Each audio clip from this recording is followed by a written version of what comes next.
Hi friends, మనకు వినాయక చవితి వచ్చిందంటే మనకు మొదటగా గుర్తొచ్చేది ఖైరతాబాద్ వినాయకుడు. ఖైరతాబాద్ వినాయకుడు ఎంత పెద్దది పెట్టారు, ఎన్ని లక్షలతో ఖర్చు పెట్టారు, అసలు దానికి ఎంతమంది దాతలు ఉన్నారని చెప్పేసి అయితే మనం తెలుసుకోవడం అయితే జరుగుతుంది. ఇక్కడ చూసుకున్నట్లయితే వినాయకుడికి సంబంధించిన వర్క్ అయితే జరుగుతుంది భారీ ఎత్తులో. ఇక్కడ చూడండి, ఇక్కడ చూసుకుంటే అక్కడ వెల్డింగ్ వర్క్ అనేది జరుగుతుంది. ఒక పక్క వినాయకుడిది ఒక పక్క లెగ్ రెడీ అయిపోయింది. అలాగే ఇక్కడ చూసుకున్నట్టయితే ఇటు మనకి రైట్ సైడ్లో బాడీకి సంబంధించిన పార్ట్స్ అయితే రెడీ చేశారు.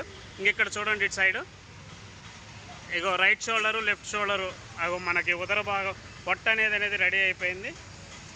ఇక్కడ చూడ వెల్డింగ్ వర్క్ అయితే జరుగుతుంది. భారీ ఎత్తులో వినాయకుడిని అయితే రెడీ చేస్తున్నారు. మరి దీనికి ఈసారి ఎన్ని లక్షలు ఖర్చు పెడుతున్నారు ఏంది అనేది అయితే పూర్తి వివరాలు వాళ్ళని అడిగి తెలుసుకుందాం ఒకసారి. ఒకవేళ కమిటీ వాళ్ళు మనకు చెప్పే ప్రయత్నం చేస్తే మటుకు ఒకసారి అయితే అడిగి తెలుసుకుందాం.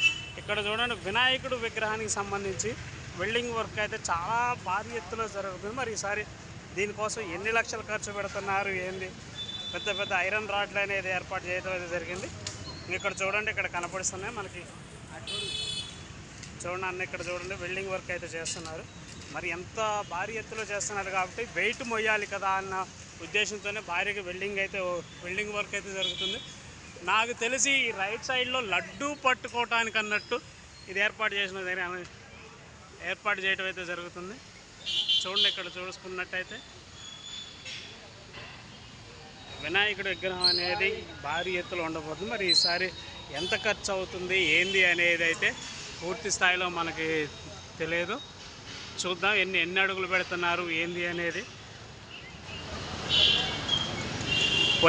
పోయిన సంవత్సరం కంటే ఈ సంవత్సరం పెద్ద వినాయకుడిని పెట్టే పరిస్థితి అయితే కనిపిస్తుంది మనకి.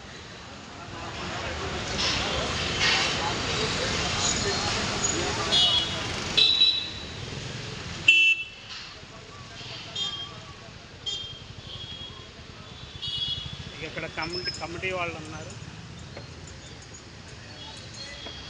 అన్న, ఈసారి ఎంత ఎత్తు విగ్రహం పెట్టదలుచు? పోయిన సంవత్సరం ఎంత పెట్టారు? 69. ఎంత ఖర్చు అవుతుందండి ఈసారి అక్కడ? ఓకే. పోయిన సంవత్సరం అయితే 60 అడుగుల విగ్రహం పెట్టారని చెప్పేసి అయితే చెప్తున్నారు. ఇప్పుడు ఈ సంవత్సరం వచ్చేసి 70 అడుగులు, అంటే దాదాపు చాలా ఎత్తులో ఉండబోతుందని అయితే తెలుస్తుంది. దీనికి సంబంధించి ట్రాఫిక్ వారు కూడా ముందస్తు చర్యలు తీసుకుంటారు.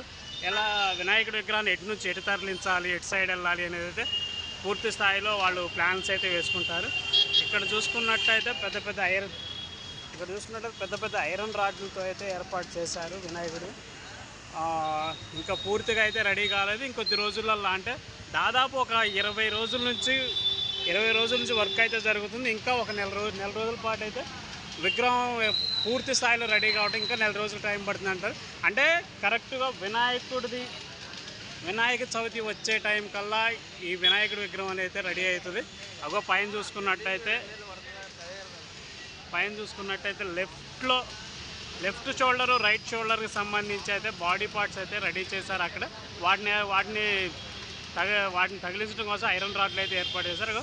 లెఫ్ట్ షోల్డర్కి, రైట్ షోల్డర్కి పెద్ద పెద్ద ఐరన్ రాడ్లు అయితే పెట్టారు. మరి ఈసారి వినాయకుడు పండుగ ఎలా జరగబోతుంది, ఎట్లా ఉంటుంది, ఎంత భారీ ఎత్తులో అంటే ప్రతి సంవత్సరంలాగే పెద్ద భారీ ఎత్తులో జరగడానికి అయితే అవకాశాలు ఉన్నాయి. అక్కడ చూడండి, వెల్డింగ్ వర్క్ అయితే చాలా పెద్ద స్థాయిలోనైతే జరుగుతుంది. మరి ఎన్ని కేజీల రాడ్ ఉపయోగించారు, ఎంతవరకు ఉపయోగించారని అయితే మనకు తెలియదు. ఒకసారి కమిటీ వాళ్ళని అడుగుదాం. ఒకసారి కమిటీ వాళ్ళని అడిగి తెలుసుకుందాం. ఇది మట్టికి వెల్డింగ్ వెనక భాగంలో వెల్డింగ్ జరుగుతుంది. నన్ను పక్కకు తొలగండి అన్నారు.